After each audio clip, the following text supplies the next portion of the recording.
अच्छे पढ़ाते हैं, आपके पढ़ाते 50% क्लास में ही याद हो जाता है। बिल्कुल याद करते चलिए, दोबारा टाइम ना मिले आपको, है ना, कम टाइम में सब कुछ हो, समझ में आना चाहिए, बात ये है ना। तो चलिए हम लोग अपना सेशन प्रारंभ करते हैं, स्टार्ट करते हैं। पहला प्रश्न, और मुझे उम्मीद है आप लोग बहुत अच्छे से तैयारी किए होंगे, स्टडी किए होंगे। आपके पास भी मटेरियल होगा, आपके पास भी नोट्स होगा, और आपके पास भी SCERT और NCERT का बुक होगा, है ना। चलिए पहला प्रश्न हम लोग यहाँ पर देखेंगे। पहला प्रश्न हो जाएगा, बंगाल विभाजन की घोषणा की गई, कब की गई? बंगाल विभाजन की घोषणा कब किया गया, है ना? क्या 19 जुलाई 1905 को किया गया, या 7 अगस्त 1905 को किया गया, या 15 अगस्त 1905 को किया गया, या 16 अक्टूबर 1905 को, या उपरोक्त में से कोई नहीं, या उपरोक्त में से एक से अधिक? क्या होगा, है ना। Ajay Kumar ji, sir notes homeworks वाले को भी डालिएगा। नहीं, होमवर्क सीरीज जो भी लिए हैं उनको नहीं मिलेगा, है ना। जो लोग क्लास लिए हैं उन्हीं को मिल रहा है। टीम उन्हीं के लिए एकदम परफेक्ट तैयार किया है, ठीक है। चलिए 19 जुलाई 1905 इन्होंने बताया, है ना। रवीन ओके, है ना, 786 इनका आंसर रहा। और कृष्णा जी ने कहा कि इसका आंसर ए हो जाएगा। बंगाल विभाजन की घोषणा कब किया गया, है ना। रितु ने कहा कि इसका आंसर डी होगा। आप लोग आज आंसर नहीं दे पा रहे हैं ठीक से, जल्दी जल्दी बताइए फटाफट क्या होगा आंसर। इतने सारे लोग जुड़े हुए हैं, आंसर भी आप लोग नहीं दे पा रहे हैं, बताइए, है ना। सुधीर कुमार जी, सर जी PDF प्रिंट निकलेगा? बिल्कुल निकलेगा, प्रिंट निकल जाएगा, है ना। और सुधीर कुमार जी कह रहे हैं कि इसका आंसर ए हो जाएगा, है ना, ए होगा। आप लोग पढ़े हैं ना, बुक्स में दिया होगा, SCERT किताब में दिया हुआ है, NCERT की किताब में भी दिया हुआ है ना। SCERT NCERT के बार बार प्रश्न पूछे जाने वाले, है ना। ये आपके टॉपिक हो जाते हैं बंगाल विभाजन। राहुल कुमार जी ने भी इसका आंसर ए दिया, और श्याम कुमार दास जी ने भी दिया। आशीष कुमार जी और रितु इसका आंसर ए बता रही हैं। आपको क्या लगता है कि आपका आंसर सही है? अभी तक जितने लोगों ने इसका आंसर किया है बिल्कुल सही जवाब नहीं है, बिल्कुल गलत जवाब है। इसका आंसर क्या हो जाएगा? इसका आंसर ई हो जाएगा, उपर्युक्त में से कोई नहीं, है ना। उपर्युक्त में से कोई नहीं इसका आंसर होगा, मतलब इसका आंसर ई हो जाता है ना। बंगाल विभाजन की घोषणा हुआ, कब हुआ? बंगाल विभाजन की घोषणा, है ना। यहाँ पर देखते चलिए, फैक्ट्स भी याद रहना जरूरी है, कई बार यह प्रश्न पूछा गया है। 20 जुलाई 1905 को हुआ। बहुत बढ़िया सुधीर कुमार जी, अब भी आंसर सही दिए हैं। 20 जुलाई, है ना, 20 जुलाई 1905 को बंगाल विभाजन की घोषणा किया गया। हालांकि देखा जाए तो करजन जैसे ही वायसराय बना 3 बार बंगाल की यात्रा कर चुका था।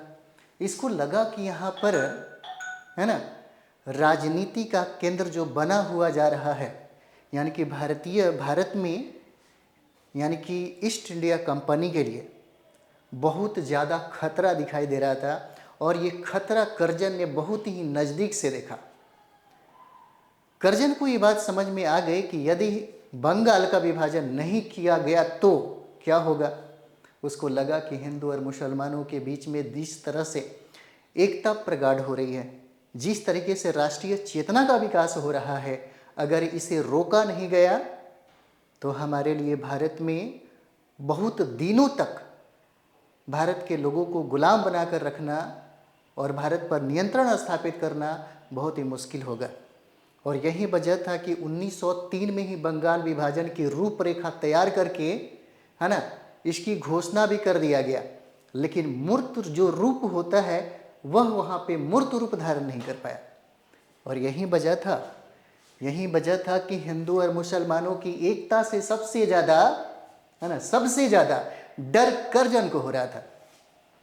इतना ही नहीं, करजन को सबसे ज़्यादा नफरत कांग्रेस से भी हो रही थी।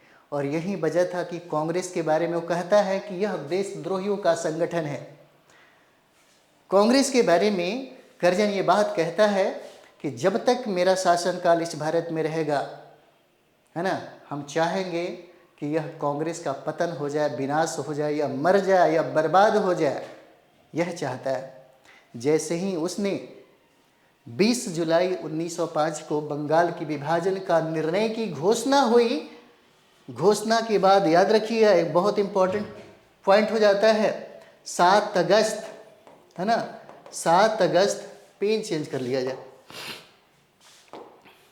ठीक है, 7 अगस्त 1905 को, 7 अगस्त 1905 को, है ना, भारत के लोगों के द्वारा विरोध प्रारंभ किया गया, विरोध प्रारंभ किया गया। इतना ही नहीं, सुरेंद्र नाथ बनर्जी के द्वारा कलकत्ता में बहिष्कार आंदोलन प्रारंभ किया गया। कब? 7 अगस्त 1905 को। घोषणा कब हुई? 20 जुलाई 1905 को, है ना, 20 जुलाई 1905 को घोषणा हो जाती है। और सबसे इम्पोर्टेंट क्या है, 16 अक्टूबर 1905, है ना, 16 अक्टूबर 1905 को यह बंगाल विभाजन प्रभावी हो जाता है। बंगाल विभाजन इसी दिन लागू हो जाता है ना, इसी दिन लागू हो जाता है। रविन्द्रनाथ टैगोर के द्वारा सुझाया जाता है कि इस दिन राखी दिवस मनाया जाए, है ना, राखी दिवस। एक्चुअली हम लोग सोचते क्या है कि ये राखी जो है भाई बहनों का, है ना, भाई बहन के बीच में, मतलब इतिहास के दृष्टिकोण से हम बता रहे हैं। परंपराओं में तो बहुत ऐसी बातें हैं, है ना, जो नहीं है लेकिन हम मान रहे हैं। बात परंपराओं की हम नहीं, बात इतिहास की कर रहे हैं। तो ये राखी जो भाई बहनों के बीच में जो संबंध था, शुरू में इसका संबंध भाई और बहनों के बीच में नहीं था। जो लोग हो सकता है रामायण महाभारत देखे होंगे, जो हो सकता है कि इतिहास को बड़ा करीब से देखे होंगे, करीब से पढ़े होंगे, उनके लिए कोई मुश्किल नहीं है, वो समझ जाएंगे। लेकिन जो लोग नहीं जानते होंगे उनको आज ये बातें बड़ा अटपटा लगेगा। राखी जो है वो पत्नी बांधती थी अपने पतियों के कलाई में, है ना, और वहाँ पे पति प्रतिज्ञा करता था पत्नी के सामने कि जब तक हम जिंदा रहेंगे, क़यामत के दिनों तक हम आपकी सुरक्षा करेंगे। लेकिन बाद में ट्रांसफ़र हो गया, है ना, और ये ट्रांसफ़र भाई और बहनों के बीच में प्रेम मोहब्बत को दिखाने लगा। तो देखिए यहाँ पे 16 अक्टूबर 1905 को बंगाल का विभाजन लागू हो जाता है। इसी दिन रविन्द्रनाथ टैगोर कहते हैं कि कोई बात नहीं, सरकार का मंशा क्या है, सरकार सरकारी कागजातों के द्वारा ये बात कहती है कि हमारा जो प्रशासन है, हमारा जो शासन है, इसको चलाने में बहुत कठिनाई महसूस हो रहा है, क्योंकि बंगाल प्रेसिडेंसी बहुत बड़ी प्रेसिडेंसी है। उसके कहने का यही मतलब है करजन का। लेकिन अगर इसके पीछे की मानसिकता को देखिए तो कमाल का मानसिकता है ना, मानसिकता कमाल का है। क्योंकि सबसे ज़्यादा डर करजन को ये हो रहा है कि राष्ट्रीय चेतना का विकास जो है उसको रोक दिया जाए। राष्ट्रीय चेतना का विकास जिस तरह से तीव्र गति से चल रहा है ना, इसी समय आप देखिएगा बाल गंगाधर तिलक के द्वारा, आप लोग पढ़िए, मैसेज ज़्यादा करिएगा तो पता चलेगा कुछ इम्पोर्टेंट होगा करिए, है ना, नहीं तो कहानी सुनिए, कहानी नहीं सुनना है ना, तो फिर मज़ा नहीं आएगा। अभी कॉन्सेप्ट और फैक्ट दोनों जो है ना, दोनों से सवाल पूछे जाएंगे।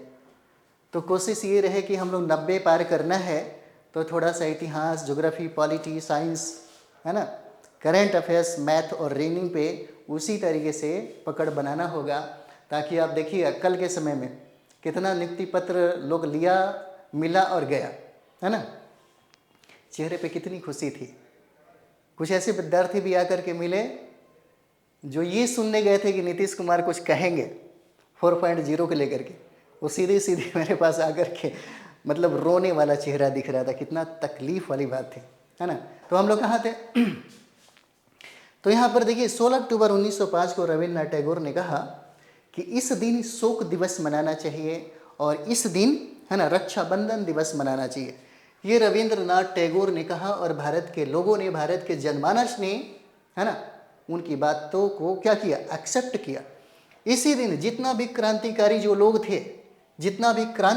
लोग थे, उन लोगों ने अमार सोनार बांग्ला, अमार सोनार, है ना, अमार सोनार बांग्ला बांग्ला, ये गाते हुए क्रांतिकारियों ने इस आवाज़ को बुलंद किया और यही अमर सुनार जो बांग्ला है, यह बांग्लादेश का राष्ट्रगान बना। बांग्लादेश का, है ना, बांग्लादेश का ये राष्ट्रगान है, अभी राष्ट्रगान बना, है ना। ये चीज़ें हैं। जब 1905 को बंगाल विभाजन हो गया, 16 अक्टूबर 1905 को, जिसको हम लोग बंग भंग आंदोलन के नाम से भी जानते हैं, महाराष्ट्र में इसे आगाज किया। 1905 में महाराष्ट्र में इसे आगाज किया किसने? बाल गंगाधर तिलक के द्वारा आगाज किया गया। इस आंदोलन का नेतृत्व दिया गया। दिल्ली में हैदर रजा के द्वारा इसका नेतृत्व दिया गया। दिल्ली में पूछा जाता है, बीपीएससी कई बार यह प्रश्न पूछा है कि दिल्ली से, है ना, बंग भंग आंदोलन का नेतृत्व किसने किया था, है ना। अच्छा, रितु बोलेंगी सर जो पढ़ाते हैं उसका पीडीएफ कैसे मिलेगा? पीडीएफ तो आज से हम बोले हैं ना, आज से 8 बजे से सब कुछ अपलोड होना शुरू हो जाएगा, है ना। आज से एकदम कंप्लीट, होली के पहले हम सब कुछ एकदम कंप्लीट कर देंगे आपको, है ना। आज से 8 बजे के बाद आप एप्लीकेशन पे जाइए, सब कुछ मिलेगा, है ना। तो दिल्ली से जो नेतृत्व कर रहे थे उनका नाम था हैदर रजा, है ना। हैदर रजा ने इसका नेतृत्व किया।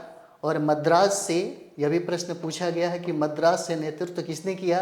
तो चिदम्बरम पिल्लई के द्वारा किया गया, है ना। चिदम्बरम पिल्लई, चिदम्बरम पिल्लई के द्वारा, है ना, पिल्लई के द्वारा इसका नेतृत्व किया गया।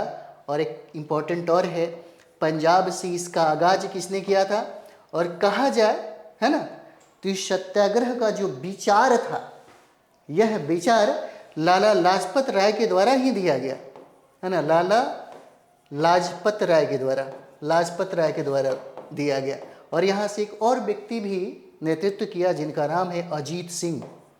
जिनका नाम क्या है? अजीत सिंह नाम हो जाता है ना, अजीत सिंह हो जाएंगे। अब यहाँ पर एक और फैक्ट देख लीजिए। पूछा जाता है कि बंगाल विभाजन के समय में भारत का वायसराय कौन था? वायसराय तो सब लोगों को याद होगा, है ना। वायसराय सारे लोगों को याद होगा, तो यह वायसराय कौन है? तो लॉर्ड कर्जन हो जाएंगे, है ना। और इस समय लेफ्टिनेंट, है ना, गवर्नर कौन था? लेफ्टिनेंट गवर्नर पूछा गया सवाल है, लेफ्टिनेंट गवर्नर कौन है? तो लेफ्टिनेंट जो गवर्नर है उसका नाम है एंड्रयूज फ्रेजर। एंड्रयूज फ्रेजर नाम है ना। एंड्रयूज फ्रेजर नाम है। नाम याद होना जरूरी है, ठीक है। और इस समय पूछा जा सकता है कि इसी समय कब 1905 में ब्रिटिश पत्रकार कौन था? इसी समय ब्रिटिश, है ना, ब्रिटिश पत्रकार कौन था? तो ये ब्रिटिश पत्रकार हो जाएंगे HW, है ना, निपिल्सन नाम है, निपिल्सन, HW निपिल्सन नाम है। पूछा गया सवाल है, ये बहुत इंपॉर्टेंट है।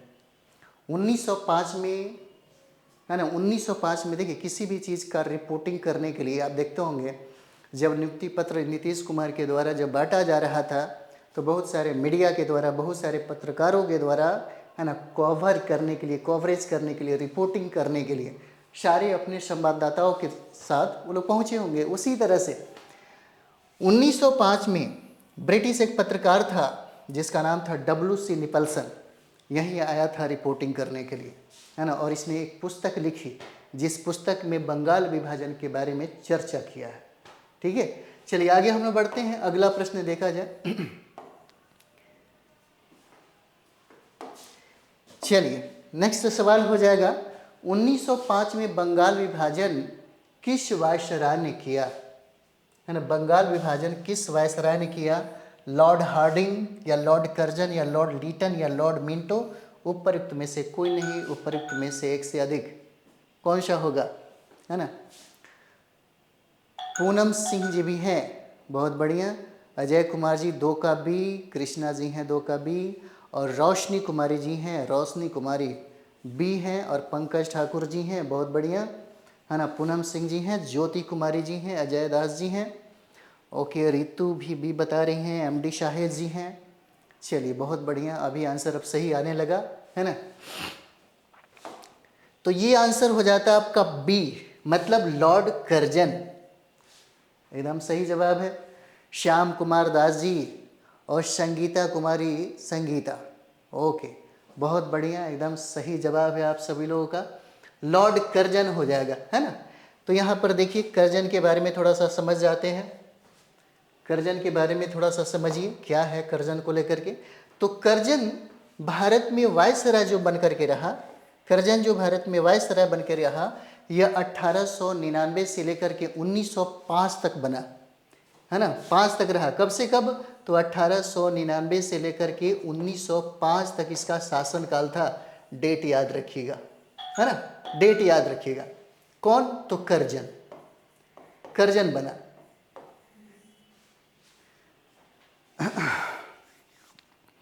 कर्जन के दिमाग में पहले से चल रहा था दो बातें चल रही थी कर्जन के दिमाग में। सबसे पहले कांग्रेस को कमजोर कर दो, कांग्रेस को ख़त्म कर दो, और दूसरी बात है बंगाल का विभाजन कर दो। हालांकि अगर देखा जाए तो बंगाल का विभाजन ऑलरेडी बहुत पहले असम के रूप में कर दिया गया था है ना। बंगाल को कितने टुकड़ों में बांटा गया वो लोग हम बाद में पढ़ेंगे इसमें। तो 1899 से लेकर के 1905 तक कर्जन का क्या रहा? शासनकाल रहा। जब ये वायसराय बना तो सबसे पहले कांग्रेस को कहता है कि यह देशद्रोहियों का संगठन है, यह कहता है देशद्रोहियों का है ना, देशद्रोहियों का संगठन है। रिपीट हो रहा है तो रिवीजन हो रहा है आपका, इसका मतलब रिवीजन हो रहा है ना। जितना बार सुनिएगा उतना बार ज़्यादा फायदा होगा, ठीक है। देशद्रोहियों का क्या है? यह एक संगठन है। कौन? कांग्रेस। और दूसरा इसका कथन है कि कांग्रेस अब लड़खड़ा रही है। मैं चाहता हूं कि मेरे जीवन काल में ही यह समाप्त हो जाए, यह खत्म हो जाए है ना, यह समाप्त हो जाए, यह खत्म हो जाए। किसने कहा था? तो कर्जन ने कहा। कर्जन ने कहा कांग्रेस अब लड़खड़ा रही है, कांग्रेस अब क्या है ना, कांग्रेस अब लड़खड़ा रही है। एक चीज और भी समझिएगा, इतनी हिम्मत इसलिए आई थी कि कर्जन इस बात को समझ गया था। ये जो कांग्रेस है, कांग्रेस में दो विचारधारा के लोग हैं। एक वो विचारधारा के लोग हैं जिनको हम लोग नरमपंथी कहते हैं, नरमपंथी कहते हैं। और ये कर्जन को लगता था कि नरमपंथियों को है ना चुटकियों में मसला जा सकता है ना। याद रखिएगा, जो जल्दी गर्म होते हैं ना वो जल्दी ठंडा हो जाते हैं, जो जल्दी गुस्सा करते हैं ना उनको जल्दी मतलब समाप्त किया जा सकता है, लेकिन जो बहुत देर से गुस्सा करते हैं उनको मिटाना बहुत ही मुश्किल होता है। कर्जन यही गलती कर दिया।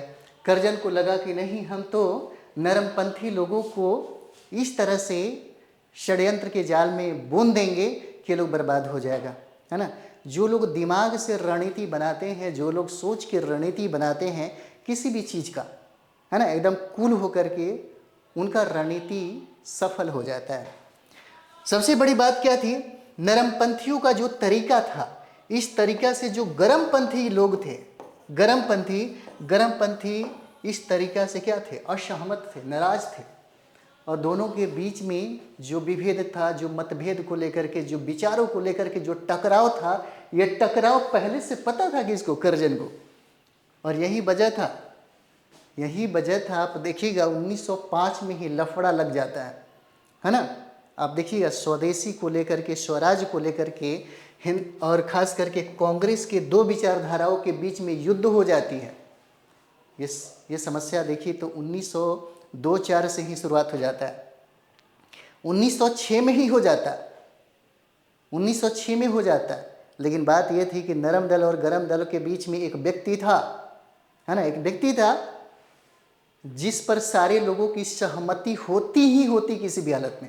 जैसे आप देखे हुए थे जब कांग्रेस फुल बहुमत में आ गई है ना, तो जैसे ही लगा कि शायद सोनिया गांधी भारत की प्रधानमंत्री बनेंगी, जब ये बनने की बात हुई तो सारे लोग क्या किए? विरोध करना शुरू कर दिए।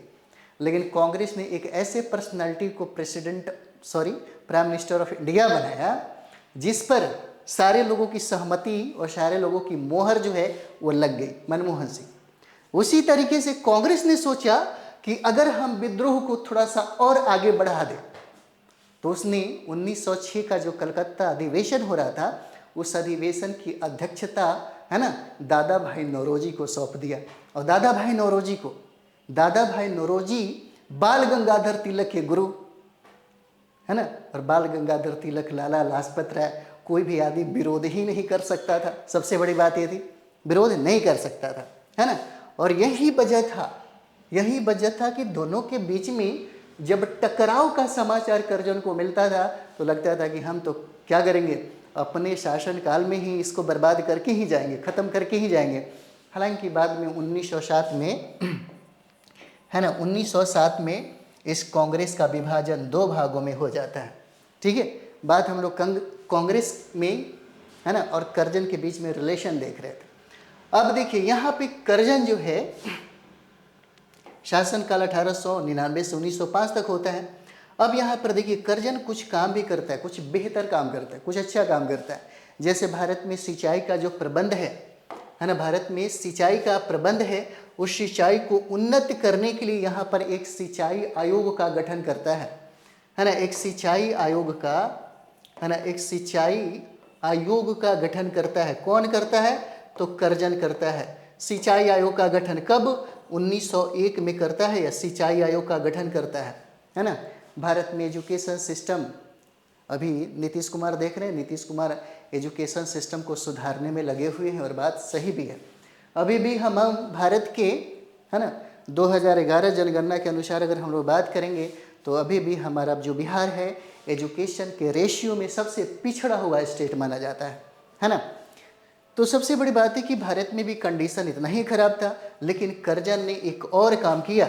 कर्जन ने शिक्षा व्यवस्था को और बेहतर बनाने के लिए इसने 1902 में रेले आयोग का गठन किया है ना। 1902 में रेले आयोग का गठन किया। पूछा जाता है कि कर्जन ने शिक्षा के क्षेत्र में सुधार के लिए कौन सा आयोग गठित किया था, तो ये रेले आयोग हो जाएगा। कब किया? तो 1902 में करता है ना। ये 1902 में होता है, याद रखिएगा। उसके बाद देखिए कर्जन ने ही 1904 में, डेट याद रखना जरूरी है, कर्जन ने ही 1904 में विश्वविद्यालय अधिनियम पारित किया। कर्जन ने 1904 में ही विश्वविद्यालय अधिनियम है ना, विश्वविद्यालय अधिनियम पारित किया। कब पारित किया? 1904 में पारित करता है ना। इतना ही नहीं, भारत के विरासत को सजेहने के लिए और भारत की विरासत को सुरक्षा प्रदान करने के लिए पुरातत्व विभाग की स्थापना भी कर्जन करता है। यह बहुत बड़ी बात है। यानी कि कर्जन के द्वारा पुरातत्व विभाग का स्थापना किया जाता है। और इतना ही नहीं, 1905 में, यानी कि जितना भी यहाँ पर भारत में वायसराय बने, उन सभी वायसराय में कर्जन के समय में ही रेलवे का सबसे ज़्यादा विकास हुआ। जैसे कहा जाता है ना कि जब भारत में रेल मंत्री लालू प्रसाद यादव बने हुए थे तो पूरे विश्व में यह अहंकार मची थी। गजब का तरीका था, गजब का टेक्निक था, है ना। वही चीज़ें कर्जन के समय में रेलवे का सबसे ज़्यादा विकास हुआ। और यही वजह है कि 1905 में इन्होंने रेलवे बोर्ड की स्थापना की। उन्होंने रेलवे बोर्ड की स्थापना की। बोर्ड की स्थापना की किसने? तो कर्जन ने किया। यह सब कुछ किसने किया है? तो ये कर्जन के द्वारा किया गया है ना, कर्जन के द्वारा। ठीक है। उसके बाद हम लोग देखेंगे यहाँ पे लॉर्ड हार्डिंग की बात हो रही है।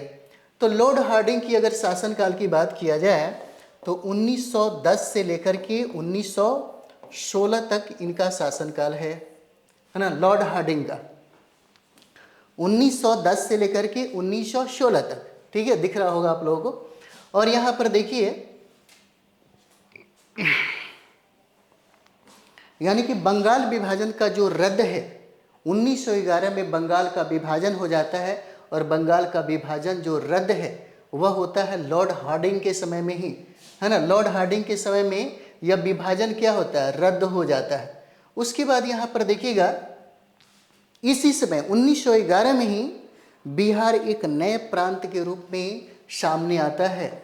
बिहार एक नए प्रांत के रूप में इसका गठन होता है और इस गठन में सबसे ज़्यादा योगदान महेश नारायण और सच्चिदानंद सिन्हा का होता है। सच्चिदानंद सिन्हा को आधुनिक बिहार का जनक कहा जाता है, आधुनिक बिहार का पिता कहा जाता है। 9 दिसंबर 1946 को, है ना, 9 दिसंबर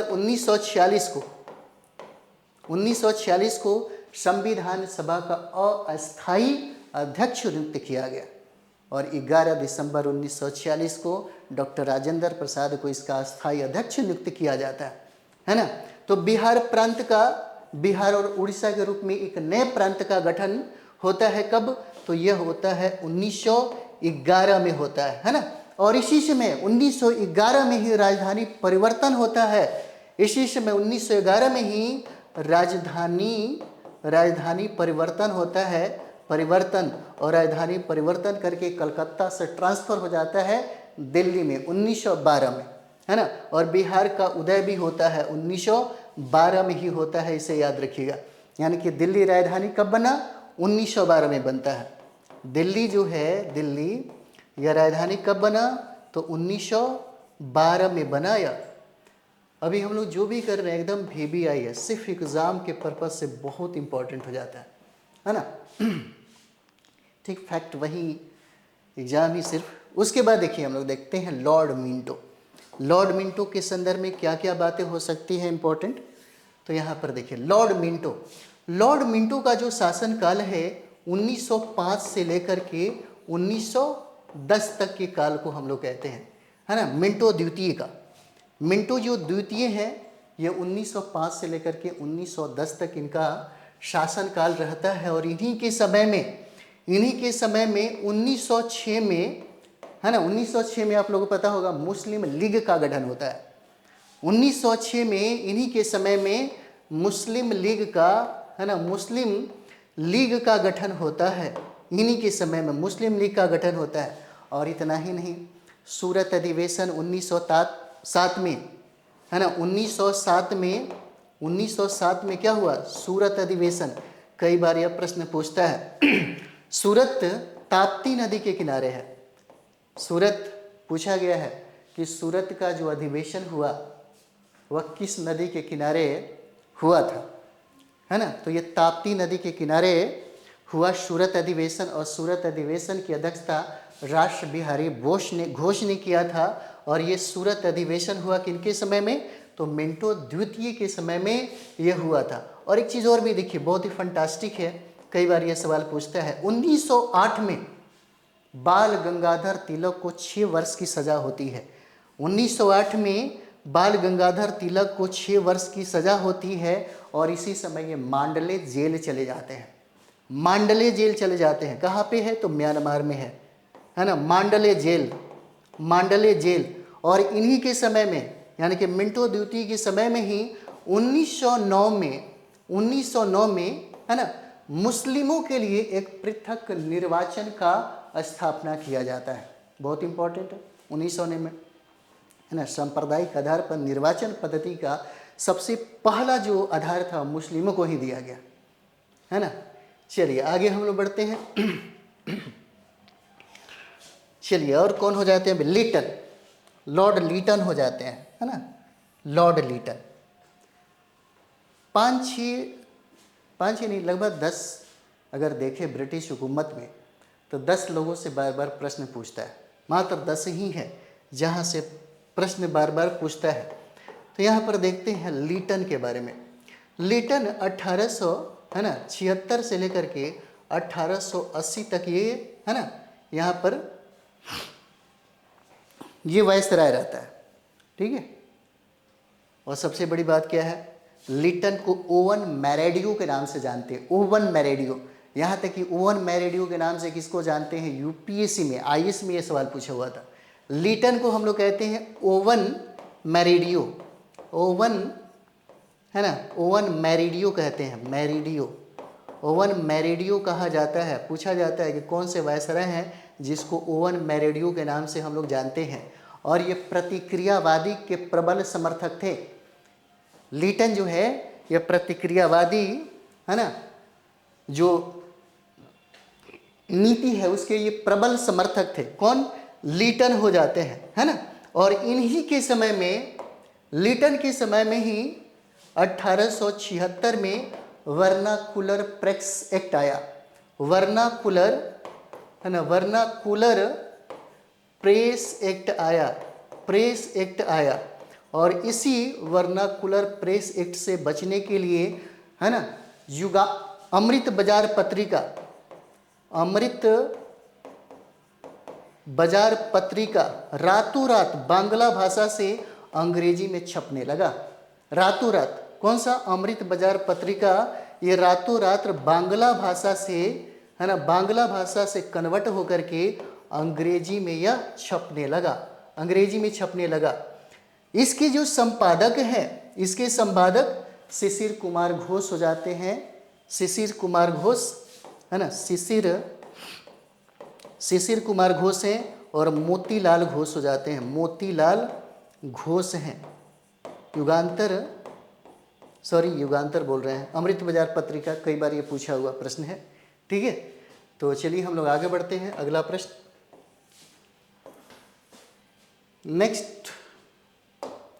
नेक्स्ट हो जाएगा, बंगाल के विभाजन के समय बंगाल का लेफ्टिनेंट गवर्नर कौन था? लेफ्टिनेंट गवर्नर कौन था? Sir Andrews Fraser, H Risley, बॉड्रिक, एटी अराउंडले, उपरोक्त में से कोई नहीं, उपरोक्त में से एक से अधिक। बताइए क्या होगा? बंगाल के विभाजन के समय बंगाल का लेफ्टिनेंट गवर्नर था, कौन था? है ना। चलिए, पंकज जी हैं, बी रोशनी, ए आंसर है। पंकज ठाकुर जी बी हैं, अमित कुमार जी है ना, और रोशनी कुमारी जी हैं, अजय कुमार दास जी हैं। चलिए बहुत बढ़िया, एकदम सही जा रहे हैं आप लोग, है ना। 3 का आंसर क्या हो जाएगा? तो 3 का आंसर हो जाता ए, है ना, सर एंड्रूज फ्रेजर हो जाते हैं, है ना। अगर देखा जाए तो ये फ्रेजर जो है ना, ये जो फ्रेजर है, ये फ्रेजर भारत में 1903 से लेकर के 1908 तक, 1903 से लेकर के है ना, 1903 से लेकर के 1908 तक ये बंगाल के लेफ्टिनेंट गवर्नर रहते हैं। और बंगाल के विभाजन में इनका सहयोग सबसे ज़्यादा है ना। सर एंड्रूज जो फ्रेजर हैं, ये बंगाल के विभाजन में इनका सहयोग बहुत ज़्यादा है। एकदम करेक्ट आंसर है, करेक्ट आपका है एकदम। चलिए अगला प्रश्न हम लोग देखते हैं यहाँ पे। नेक्स्ट सवाल हो जाएगा, बंग भंग विरोधी आंदोलन का प्रारंभ किस तिथि से हुआ? किस तिथि से होता है ना। बंग भंग विरोधी आंदोलन का प्रारंभ किस तिथि से हुआ, है ना। बताइए क्या होगा, किस तिथि से हुआ? 20 जुलाई 1905, 7 अगस्त 1905, 16 अक्टूबर 1905, 7 नवंबर 1905। उपरोक्त में से कोई नहीं, उपरोक्त में से एक से अधिक। एकदम सोच समझ के अच्छे से बनाइए, है ना। एकदम दिख रहा होगा आपको क्वेश्चन। चलिए और थोड़ा सा बढ़ा देते हैं, दिक्कत नहीं होना चाहिए। चलिए बनाइए आप लोग 4 नंबर।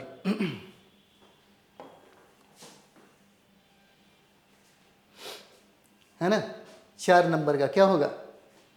चलिए रोशनी, इसका आंसर इन्होंने बताया बी है, ठीक है। ज्योति कुमारी ने कहा कि इसका आंसर बी हो जाएगा। और किरण बता रहे हैं कि इसका आंसर बी है। किरण बी आंसर बताया इन्होंने। चलिए और लोग भी आंसर नहीं दे रहे हैं, क्या बात है?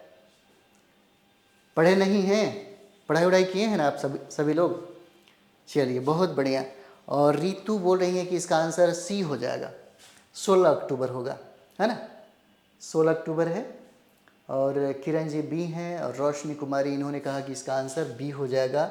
यानी कि 4 नंबर का आंसर क्या है? तो 4 का आंसर बी है। इसका मतलब है ना 7 अगस्त 1905। 7 अगस्त 1905 बिल्कुल सही जवाब है। संगीता कुमारी ने गलत कर दिया, रितु जी भी गलत कर दी हैं, है ना। इसका आंसर क्या होगा? इसका आंसर बी है, 7 अगस्त 1905 को हो जाता है ना। और यहाँ पर देखिए विभाजन का जो निर्णय का जो घोषणा हुआ, यानी कि निर्णय का घोषणा तो आपको पता है, यह निर्णय का घोषणा 20 जुलाई 1905 को होता है। जैसे ही घोषणा होता है 20 जुलाई 1905 को, तो देखिएगा 7 अगस्त 1905 को, है ना, 7 अगस्त 1905 को कलकत्ता टाउन हॉल में एक ऐतिहासिक बैठक होती है और इसी ऐतिहासिक बैठक में विरोध स्वरूप बहिष्कार का प्रस्ताव पारित किया जाता है। इसी समय कब 7 अगस्त 1905 को बहिष्कार का, यानी कि कलकत्ता के टाउन हॉल में एक बैठक, एक ऐतिहासिक बैठक का आयोजन किया जाता है और इसी में बंगाल विभाजन के बहिष्कार का, है ना, प्रस्ताव जो है यहीं पे पारित किया जाता है। इसी समय देखिएगा 1905 में ही बनारस का अधिवेशन हो रहा है, बनारस का अधिवेशन। और इस बनारस के अधिवेशन की अध्यक्षता गोपाल कृष्ण गोखले ने किया। गोपाल कृष्ण, है ना, गोपाल कृष्ण गोखले के द्वारा किया गया, गोखले के द्वारा किया गया। और इन्होंने, गोपाल कृष्ण गोखले ने, है ना, करजन को औरंगजेब भी कहा। करजन को इन्होंने क्या कहा कि करजन क्या है, यह औरंगजेब है। औरंगजेब किसी का नहीं सुनता, जो इसके दिमाग में आता है वही करता है। गोपाल कृष्ण गोखले ने कहा कि यह हमारे ऊपर, यानी कि घाव पर नमक छिड़कने के जैसा है। किसने कहा? गोपाल कृष्ण गोखले ने। और ये गोपाल कृष्ण गोखले जो है ये महात्मा गांधी के गुरु हैं, महात्मा गांधी के गुरु हैं। और गोपाल कृष्ण गोखले ने सर्वेंट ऑफ इंडिया सोसाइटी की स्थापना की। पूछा जाता है सर्वेंट ऑफ इंडिया सोसाइटी की, है ना, इंडिया सोसाइटी की स्थापना इन्होंने किया। किसने? तो गोपाल कृष्ण गोखले के द्वारा ये किया गया। पूछा जाता है ना, पूछा जाता है। चलिए नेक्स्ट हम लोग देखते हैं। गलती मत करिए, आप एक बार पढ़ लीजिए, है ना। अगर आप इस बार पढ़िएगा, अगर क्लास लिए होंगे ना, क्लास लिए होंगे तो अब गलती आपसे नहीं होगा। मटेरियल भी पढ़िएगा, हमारा क्लास नोट्स भी पढ़िएगा। पीआरटी में जितना भी प्रश्न है, पीआरटी में एक प्रश्न उससे बाहर नहीं जाएगा। बहुत मेहनत करने के बाद तैयार किया गया। पूरे इंडियन नेशनल मूवमेंट बिहार के संदर्भ में, एससीईआरटी और एनसीईआरटी का संदर्भ है। गलती नहीं होगा अब आपसे। क्लास नोट्स अगर पढ़ लेते हैं मेरा तो। चलिए आगे हम लोग बढ़ते हैं। बंग भंग के बाद कौन सा आंदोलन शुरू हुआ था? बंग भंग के बाद कौन सा आंदोलन क्या हुआ? शुरू हुआ था। सविनय अवज्ञा आंदोलन, स्वदेशी आंदोलन, भारत छोड़ो आंदोलन, असहयोग आंदोलन, उपरोक्त में से कोई नहीं, उपरोक्त में से एक से अधिक। देखिए प्रश्न को देखिए, हम इधर आ जाते हैं, ठीक है। ज्योति कुमारी जी 5 का बी आंसर बता रही हैं आप। 5 का बी आंसर है ज्योति कुमारी। रोशनी कुमारी 5 का बी, बहुत बढ़िया।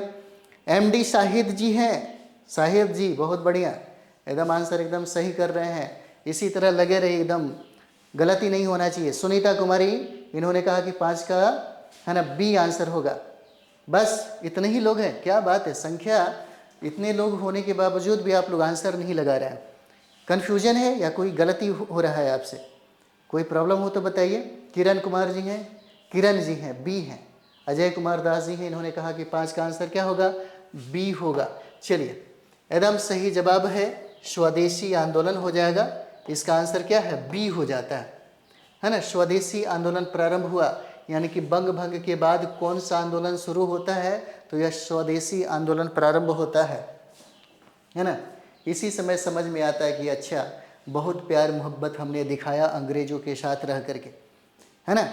और अंग्रेजी सरकार हमारे बारे में इतना बुरा सोचती है, ये अब पता चला, है ना। यहाँ तक देखिए, दादा भाई नौरोजी ने एक पुस्तक लिखी थी जिसका नाम था poverty and un British rule in India. उसी में उन्होंने धन पलायन का सिद्धांत दिया था। तब हमारे भारत के लोगों को ये जा करके पता चला कि अच्छा, ब्रिटिश हुकूमत के द्वारा, ईस्ट इंडिया कंपनी के द्वारा हमारी सारी धन संपत्ति विदेशों में चली जाती है।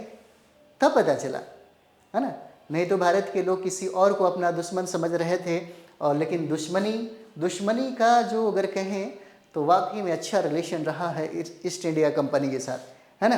तो ये कौन सा हो जाएगा? स्वदेशी आंदोलन, है ना। ये स्वदेशी इसी समय देखिएगा 1906 में जब कलकत्ता अधिवेशन हुआ था, जिसकी अध्यक्षता दादा भाई नौरोजी ने किया, उस समय 4 प्रस्ताव को पारित करवाया गया, जिसमें स्वराज पहली बार कांग्रेस के मंच से स्वराज की बात की गई, पहली बार। हालांकि स्वराज की जो रचना है, स्वराज शब्द का जो रचना है, यह दयानंद सरस्वती के द्वारा रचा गया, लेकिन पहली बार इस शब्द का, पहली बार इस स्वराज का जो बात हुआ, यह स्वराज की मांग है ना, 1906 कलकत्ता अधिवेशन में हुआ। और इसी स्वराज को लेकर के नरम दल और गरम दल के बीच में टकराव पैदा हो गया। नरम दल को लग रहा था कि स्वराज की जिस तरह से ये गरमपंथी आवाज़ बुलंद कर रहे हैं, है ना, अगर ब्रिटिश हुकूमत को इसका अंदाज़ा अगर लग जाए, है ना, थोड़ा सा भी उसको इसका पता चल जाए कि गरमपंथी इस तरह सोच रहे हैं, है ना, तो साथ ही साथ क्या होगा, गेहूं के साथ जो पिसता है ना, वही हाल हो जाएगा। गरमपंथी तो जाएंगे ही जाएंगे, नरमपंथियों का भी बहुत बुरा हाल हो जाएगा। और यही वजह था कि 1907 में जब ये सूरत अधिवेशन में जब 2 भागों में डिवाइड हो गए कांग्रेस, तो कई वर्षों तक प्रतिबंध लगा दिया गया था नरमपंथियों के द्वारा कि चाहे जो भी हो जाए, आपको हम कभी शामिल नहीं होने देंगे, फिर से दोबारा आप शामिल नहीं हो पाइएगा, है ना। लेकिन बाद में 1916 में फिर से दोनों क्या हो जाते हैं, एकजुट हो जाते हैं, नरम दल और गरम दल वाले फिर से विलित हो जाते हैं 1916 के लखनऊ अधिवेशन में। ठीक है, तो यहाँ पे सविनय अवज्ञा आंदोलन की बात किया जाए तो सविनय अवज्ञा आंदोलन 1930 में प्रारंभ होता है ना। यह महात्मा गांधी का बहुत बड़ा आंदोलन है। और उसके बाद यहाँ पर देखिए असहयोग आंदोलन 1920 में प्रारंभ होता है। और यह असहयोग आंदोलन 1 अगस्त 1920 को प्रारंभ होता है। और इसी 1 अगस्त के दिन ही बाल गंगाधर तिलक की मृत्यु हो जाती है। यानी कि बाल गंगाधर तिलक असहयोग आंदोलन के प्रारंभ को देख नहीं पाते हैं, है ना। भारत छोड़ो आंदोलन यह 1942 में प्रारंभ होता है ना। 1942 में भारत छोड़ो आंदोलन प्रारंभ होता है। ठीक है, चलिए आगे हम लोग बढ़ते हैं। अगला सवाल 6 नंबर सवाल है। सारे टॉपिक वाइज टॉपिक एक बार कर लीजिए, है ना। टॉपिक वाइज टॉपिक एक बार कर लीजिए, लेकिन इतना याद रखिएगा, एक बार टोटल सिलेबस को कंप्लीट करने के बाद, कंप्लीट जब आप कर लेते हैं तो फिर समझिए आपसे एक भी प्रश्न नहीं छूटेगा। पीआरटी का एग्ज़ाम दे रहे हैं, चाहे जीएस 40 नंबर का एग्ज़ाम दे रहे हैं, है ना, सारे के सारे जो प्रश्न हैं आपसे बन जाएंगे। इस तरह से तैयार किया जा रहा है। चलिए, बंगाल विभाजन के विषय में किसने कहा था, विभाजन हमारे ऊपर बम की तरह गिरा। सुरेंद्रनाथ बनर्जी, गोपाल कृष्ण गोखले, बिपिन चंद्र पाल, चित्तरंजन दास, उपरोक्त में से कोई नहीं, उपरोक्त में से एक से अधिक। बताइए। अमित कुमार जी हैं, अमित कुमार जी ने कहा कि 6 का आंसर क्या है, ए हो जाएगा। 6 का आंसर ए होगा, है ना। चलिए, और रोशनी कुमारी जी बोल रही हैं कि इसका आंसर क्या है, इसका आंसर ए हो जाएगा, सुरेंद्रनाथ बनर्जी, है ना। और एमडी शाहिद जी ने कहा कि इसका आंसर क्या होगा, ए हो जाएगा। शाहिद जी भी इसका आंसर ए लगा रहे हैं, है ना। चलिए बताइए क्या होगा, सुरेंद्रनाथ बनर्जी, गोपाल कृष्ण गोखले। सही गलत लगाते रहना चाहिए। ज्योति कुमारी जी हैं और किरण जी हैं बी, अजय कुमार दास 6 का ए। चलिए, ये ना बात हुआ। इन्होंने कहा कि इसका आंसर क्या होगा, सुरेंद्रनाथ बनर्जी हो जाएंगे, है ना। मतलब इसका आंसर ए होगा। चलिए, आप ही का आंसर, है ना, बिल्कुल सही है, एकदम सही जवाब है आपका 6 नंबर, है ना। एक चीज़ यहाँ पर देखिएगा, सुरेंद्रनाथ बनर्जी ने 1876 में, है ना, इंडियन नेशनल कांग्रेस की गठन किया था। 1876 में इंडियन नेशनल एसोसिएशन की स्थापना की थी। ठीक है, नेशनल, एक मिनट ऐसे लिखते हैं, इंडियन, है ना, इंडियन नेशनल एसोसिएशन की स्थापना, है ना, सुरेंद्रनाथ बनर्जी के द्वारा किया गया। पूछा जाता है, इंपॉर्टेंट है, गलती नहीं होना चाहिए। 1876 में कई बार पूछा गया कि सुरेंद्रनाथ बनर्जी ने, है ना, इंडियन नेशनल एसोसिएशन की स्थापना कब किया था, यह भी प्रश्न पूछा गया है। ये भी प्रश्न पूछा जाएगा कि इंडियन नेशनल एसोसिएशन की स्थापना किसने किया, तो सुरेंद्रनाथ बनर्जी के द्वारा यह किया जाता है। है ना। चलिए बहुत बढ़िया, एकदम सही जवाब है आप सभी लोगों का। नेक्स्ट यहाँ पर हम लोग देखेंगे, भारत में स्वदेशी आंदोलन किस दौरान हुआ। भारत में स्वदेशी आंदोलन किस दौरान हुआ। गांधी जी का चंपारण सत्याग्रह, बंगाल विभाजन के विरुद्ध आंदोलन, या रोलक्ट एक्ट के विरुद्ध विद्रोह, या सहयोग आंदोलन, या उपरोक्त में से कोई नहीं, है ना, एक से अधिक। क्या हो जाएगा 7 नंबर। चलिए बहुत बढ़िया, अमित कुमार जी हैं, बहुत एकदम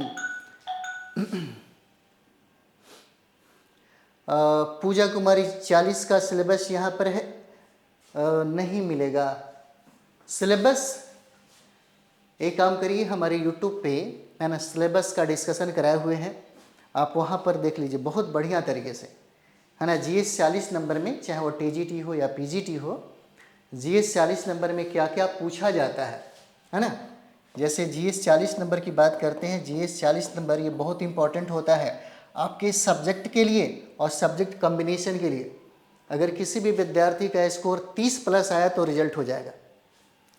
अगर 30 प्लस आया, है ना, 30 प्लस आया तो समझिए कि उसका रिजल्ट 100% है। सब्जेक्ट में पीजीटी की अगर बात कर दिया जाए तो पीजीटी सब्जेक्ट में, है ना, ये क्या है कि यहाँ से 80 प्रश्न पूछा जाता है और 40 प्रश्न मिला लीजिए, है ना, कितना हो जाएगा 8 4 12 120। उसी तरीके से जो टीजीटी वाले हैं, है ना, 2 सब्जेक्ट होते हैं 40-40 का, और जीएस में नंबर लाना बहुत आसान होता है, 32 और 36 नंबर लाया जा सकता है, बहुत बड़ी बात नहीं है यहाँ से, जीएस 40 नंबर में, है ना। तो चलिए आंसर हम देखते हैं।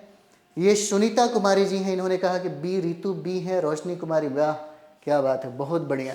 चलिए आंसर हम लोग देखते हैं। इसका आंसर इन्होंने कहा कि बी होगा, बंगाल विभाजन के विरुद्ध आंदोलन हो जाता है ना, बंगाल विभाजन के विरुद्ध आंदोलन।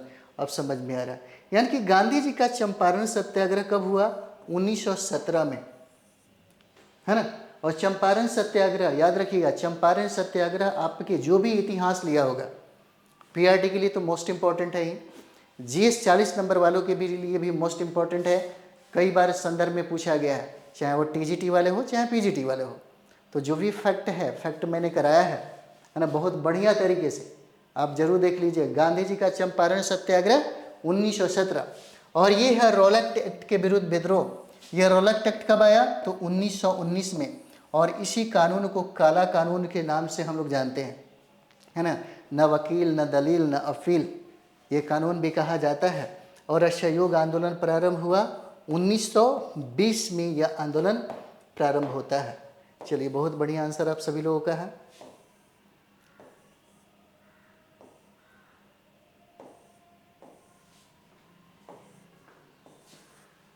चलिए क्या हो रहा है जी, चलिए आगे हम लोग देखते हैं। अगला प्रश्न बनाइए, बंगाल वर्ष 1905 में विभाजित हुआ, जिसके विरोध के फलस्वरूप यह दोबारा विभाजित हुआ, है ना, दोबारा विभाजित हुआ 1906 में, 1911 में, 1916 में, 1909 में, उपरोक्त में से कोई नहीं, उपरोक्त में से एक से अधिक। 8 नंबर सवाल बताइए, है ना, 8 नंबर। वर्ष 1905 में विभाजित हुआ, जिसके विरोध के फलस्वरूप यह दोबारा विभाजित हुआ। बंगाल जो है दोबारा विभाजित हुआ, है ना। अंशु कुमारी जी हैं, इन्होंने कहा कि इसका आंसर बी हो जाएगा। रोशनी कुमारी बी हैं, अजय कुमार जी भी हैं, साहिद जी भी हैं, ज्योति कुमारी हैं, किरण कुमार जी हैं, है ना, और रोशनी कुमारी जी हैं। अंशु, इन्होंने कहा कि इसका आंसर क्या होगा, है ना, इसका आंसर इन्होंने बताया कि बी होगा, 1911 हो जाता है ना, 1911, यानी कि बिल्कुल सही जवाब है आपका 8 नंबर 1911। अच्छा यहाँ पर देखिए 1911 में, है ना, 1911 में दिल्ली दरबार का आयोजन होता है। इसी समय 1911 में दिल्ली दरबार का आयोजन होता है ना, दिल्ली दरबार का आयोजन। और दिल्ली दरबार के आयोजन में यहाँ पे, है ना, ब्रिटेन के राजा पहुँचते हैं, जिनका नाम है जॉर्ज पंचम। जॉर्ज पंचम है, और उनके साथ उनकी रानी है, जिनका नाम महारानी मैरी हो जाता है। महारानी, है ना, मैरी, महारानी मैरी। और इन्हीं के आगमन के फलस्वरूप, है ना, इसका यानी कि दिल्ली दरबार का आयोजन यहाँ पर किया जाता है। ठीक है, दिल्ली दरबार का आयोजन किया जाता है। और इसी में आप देखिएगा बंगाल से अलग बिहार एक नए प्रांत के रूप में घोषित कर दिए जाते हैं, है ना।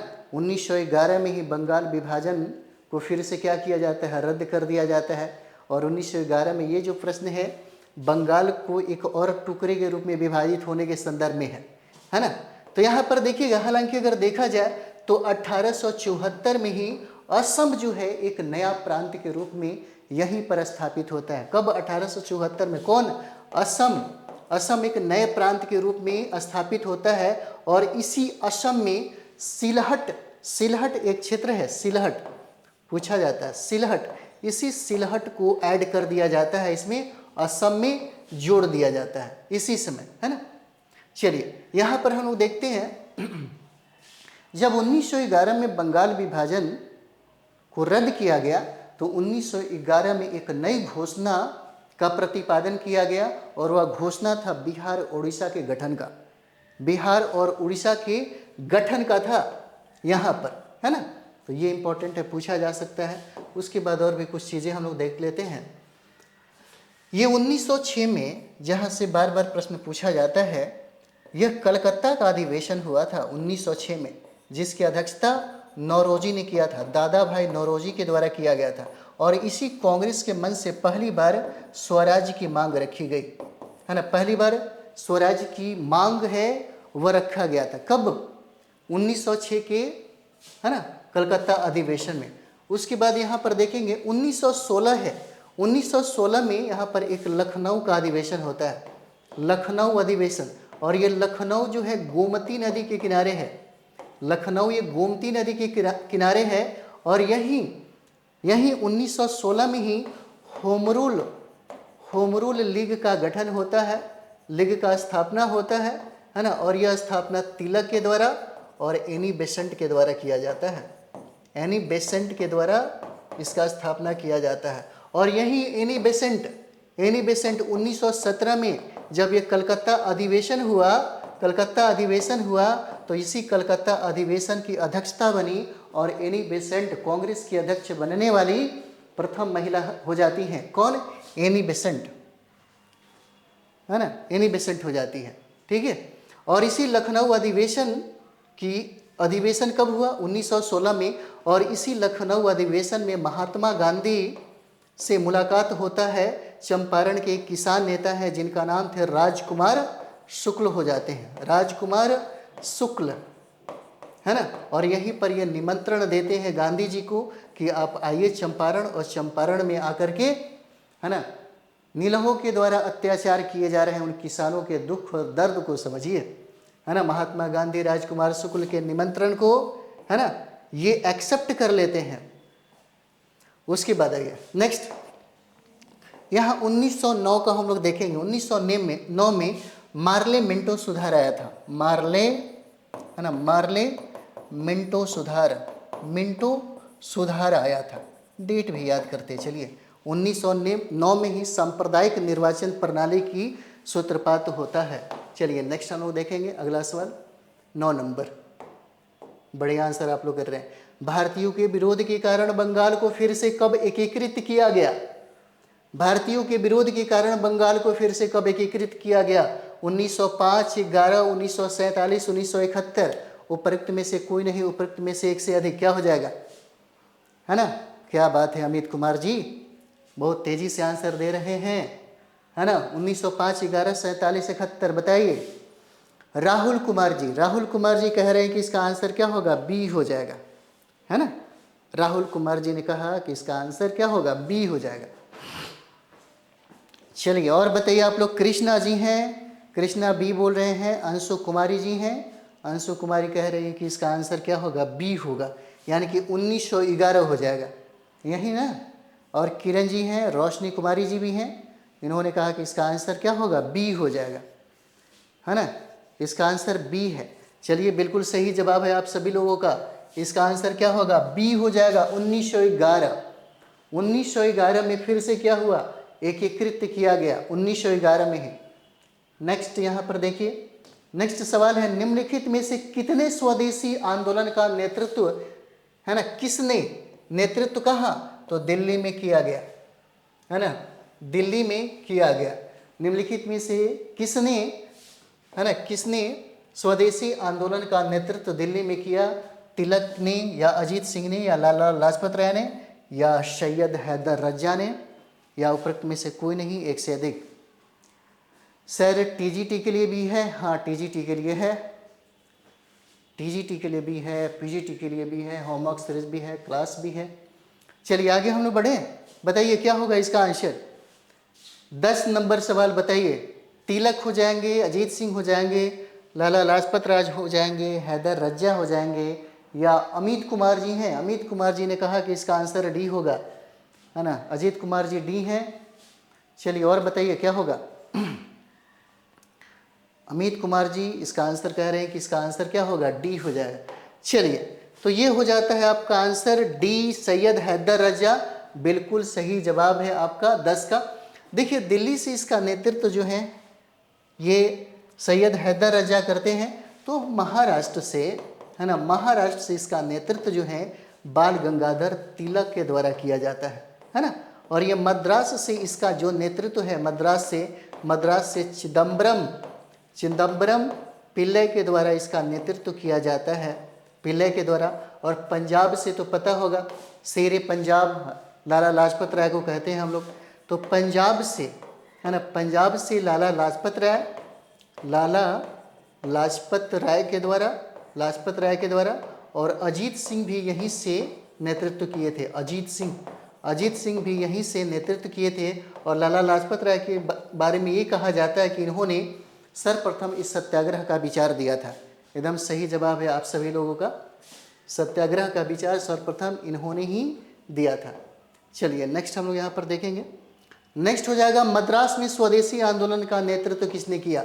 श्रीनिवास शास्त्री, राजगोपालाचारी, चिदम्बरम पिल्लई, चिंतामणि, उपरोक्त में से कोई नहीं, उपरोक्त में से एक से अधिक, है ना। क्या होगा, मद्रास में स्वदेशी आंदोलन का नेतृत्व किसने प्रारंभ किया था। श्रीनिवास शास्त्री, राजगोपालाचारी, चिदम्बरम पिल्लई, रोशनी कुमारी, अमित कुमार सिंह हैं और रितु सिंह है, एमडी शाहिद जी सिंह हैं। क्या बात है, बहुत बढ़िया। चलिए आगे हम लोग बढ़ते हैं। बिल्कुल सही जवाब है, इसका आंसर क्या हो जाएगा, 11 का आंसर क्या है, तो सी हो जाएगा। चलिए बहुत बढ़िया, यहाँ पर हम लोग देखते हैं।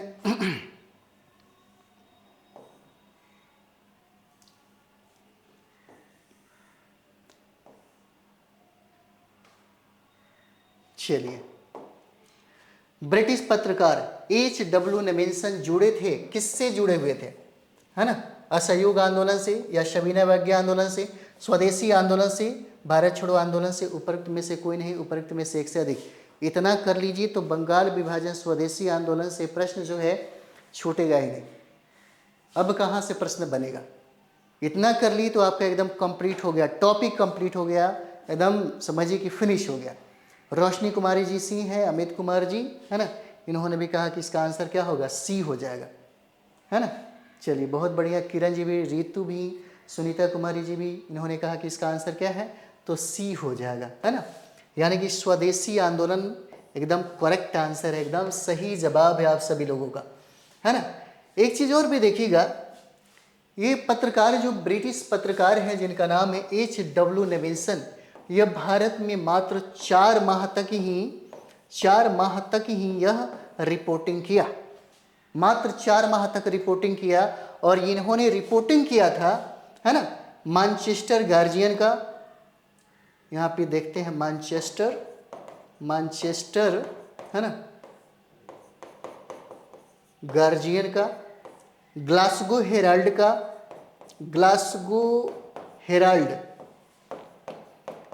का, है ना, और डेली क्रॉनिकल का इन्होंने रिपोर्टिंग किया।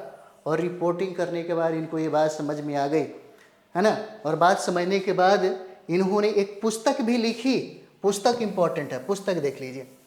इन्होंने एक पुस्तक लिखी जिस पुस्तक का नाम है the new Spirit in India, ठीक है। इन्होंने एक पुस्तक लिखी जिस पुस्तक का नाम है the new Esprit in India, और इसी में उन्होंने बंगाल विभाजन की कहानी, बंगाल विभाजन के बारे में वर्णन किया है। ठीक है, चलिए नेक्स्ट हम लोग बढ़ेंगे। अगला सवाल है यहाँ पर 13 नंबर। बंगाल का विभाजन मुख्यतः किया गया था, किस लिए किया गया था? हिंदू और मुसलमानों को विभाजित करने के लिए, या प्रशासनिक सुविधा के लिए, या बंगाली राष्ट्रवाद की वृद्धि को दुर्बल करने के लिए, या बंगाल के विकास के लिए, या उपरोक्त में से कोई नहीं, उपरोक्त में से एक से अधिक। यहाँ option A B C D E है ना। बंगाल का विभाजन मुख्यतः किया गया, क्यों? चलिए बताइए। 13 नंबर सुनीता कुमारी कह रही कि इसका आंसर ये होगा। क्या बात है, चलिए बताइए, है ना। और कृष्णा जी भी 13 का ए है, रोशनी 13 का सी बता रही हैं, और अमित जी सी हैं, किरण जी इन्होंने कहा कि इसका आंसर ए हो जाएगा, है ना। 13 नंबर, 13 नंबर रितु इन्होंने कहा कि इसका आंसर सी है। चलिए बहुत बढ़िया, बहुत बढ़िया, है ना। तो 13 का आंसर क्या होगा? 13 का आंसर बिल्कुल सही है, करेक्ट है एकदम। सारे लोगों का आंसर अभी सही नहीं आया है ना। 50% लोग इसका आंसर गलत दिए और 50% ने इनका आंसर एकदम सही किया, है ना। बंगाल का विभाजन मुख्यतः किया गया था बंगाली राष्ट्रवाद की वृद्धि को दुर्बल करने के लिए। शुरू में हमने इसकी कहानी भी सुनाई थी, है ना। कर्जन के मानसिकता के बारे में भी बताया था, और कर्जन का क्या सोच है, कर्जन इसके पीछे क्या सोचता है ना, वो सारी बातें बताई थी। अगर समझते तो पक्का, है ना, ये बन जाता। तो इसका आंसर क्या हो जाएगा? इसका आंसर सी हो जाता है ना। चलिए आगे बढ़ते हैं हम लोग। नेक्स्ट यहाँ पर देखेंगे क्या हो जा रहा है। 14 नंबर सवाल, है ना। 14 नंबर बनाइए, क्या होगा? निम्नलिखित में से किसने बंगाल के विभाजन 1905 के विरोध में हुए आंदोलन का नेतृत्व किया था? निम्नलिखित में से किसने बंगाल के विभाजन के विरोध में हुए आंदोलन का नेतृत्व किया था? सुरेंद्रनाथ बनर्जी, सी.आर. दास, आशुतोष मुखर्जी, रविन्द्रनाथ टैगोर, उपरोक्त में से कोई नहीं, है ना, एक से अधिक। क्या होगा? 14 क्या है? अमित कुमार जी हैं। अमित कुमार जी ने कहा कि इसका आंसर क्या होगा? ए होगा। और रोशनी कुमारी जी ने भी कहा कि इसका आंसर क्या होगा? ए हो जाएगा। बंगाल के विभाजन के विरोध में हुए आंदोलन का नेतृत्व किया था, है ना। नेतृत्व किरण, ए आंसर है। चलिए क्या बात है, बहुत बढ़िया, एकदम सही जवाब है आप सभी लोगों का। इसका आंसर क्या हो जाएगा, है ना? इसका आंसर हो जाता है ए। बिल्कुल सही जवाब है आप सभी लोगों का। और ये हमारी सेशन का अंतिम सवाल है। अंतिम सवाल, बंगाल में ब्रिटेन की वस्तुएं के बहिष्कार का सुझाव सर्वप्रथम किसने दिया था? बंगाल में ब्रिटेन की वस्तुओं के बहिष्कार का सुझाव किसने दिया? अरविंद घोष ने, कृष्ण कुमार मित्र, मोतीलाल घोष ने, सतीश चंद्र मुखर्जी ने, उपरोक्त में से, है ना, कोई नहीं, एक से अधिक। कौन हो जाएंगे? चलिए बनाइए आप लोग। 15 का ए बी सी डी ई, है ना। अमित कुमार जी हैं, 15 का इन्होंने कहा कि इसका आंसर बी होगा, है ना। 15 का इन्होंने कहा कि आंसर क्या है? बी हो जाएगा, है ना। और पंकज ठाकुर जी भी इसका आंसर बी बता रहे हैं, कृष्ण कुमार मित्र के द्वारा, है ना। रोशनी कुमारी जी, रोशनी कुमारी भी इसका आंसर बी बता रही है। क्या बात है, बहुत बढ़िया, इसका आंसर एकदम सही है, बी हो जाएगा, कृष्ण कुमार मित्र के द्वारा, है ना। देखिए कृष्ण कुमार मित्र ने, कृष्ण कुमार मित्र ने, है ना, एक बांग्ला भाषा में संजीवनी लिखा। संजीवनी, इन्होंने बांग्ला भाषा में संजीवनी लिखा, और इस संजीवनी का संपादक कृष्ण कुमार मित्र हो जाते हैं। और इसी में इन्होंने इसकी चर्चा भी की थी। इसी में इन्होंने चर्चा भी की थी। पूछा जा सकता है कि संजीवनी किस भाषा में लिखा गया, तो ये बांग्ला भाषा हो जाएगा, है ना, ये बांग्ला भाषा हो जाता है। ठीक है। उसके बाद यहाँ पर देखेंगे अरविंद घोष से रिलेटेड बहुत सारे प्रश्न पूछे जाते हैं। अरविंद घोष ने जो पत्रिका लिखा, उस पत्रिका का नाम है धर्म और युगांतर। धर्म और युगांतर नामक उन्होंने पत्रिका लिखा। और इनकी पुस्तक जो बार बार पूछा जाता है बीपीएससी के एग्जाम में, लाइफ डिवाइन और सावित्री हो जाता है। लाइफ डिवाइन और सावित्री पुस्तक लिखा इन्होंने, जिसका नाम है लाइफ डिवाइन, है ना, लाइफ डिवाइन, और एक पुस्तक का नाम है जिसका नाम है सावित्री, है ना, सावित्री नाम है। इनके ऊपर इतना अत्याचार होने लगता है, ब्रिटिश हुकूमत का जो तर्कश है ये बहुत ही कड़ा कर दिया जाता है, इनके ऊपर बहुत सारा प्रतिबंध लगा दिया जाता है। इसी समय जो गर्मपंथी उग्रवादी जो नेता थे वह सिलेंडर ले लिए थे, कहीं ना कहीं सारे लोग उलझ गए थे। और यही वजह था कि अरविंद घोष जो है ना, राजनीति से क्या कर लिए, संन्यास ग्रहण कर लिए। और इन्होंने पांडिचेरी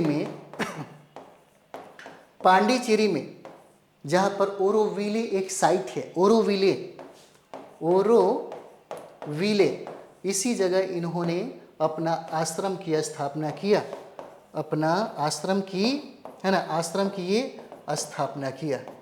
ठीक है, ये करते हैं। ठीक है, तो चलिए हम लोग यहीं पर इसे समाप्त करते हैं। नेक्स्ट जो हमारा टॉपिक होगा वह नेक्स्ट टॉपिक क्या है सर, सब्जेक्ट के विषय में कुछ मालूम न हो रहा है। सुनीता कुमारी जी, सर सब्जेक्ट की, अच्छा आपने मैसेज किया था, हम बता देते हैं आपको। अभी थोड़ा सा टाइम है ना, 5 कितना टाइम हो रहा है, 7-8 बजे के बीच में हम आपको बता देंगे। ठीक है, टेंशन नहीं लीजिए, 7-8 बजे के बीच में आपको बता दिया जाएगा, परेशान मत होइए, है ना। तो चलिए नेक्स्ट जो हमारा जो टॉपिक होगा, नेक्स्ट टॉपिक मेरे ख्याल से नरम दल और गरम दल होगा, है ना, नरम दल और गरम दल होगा।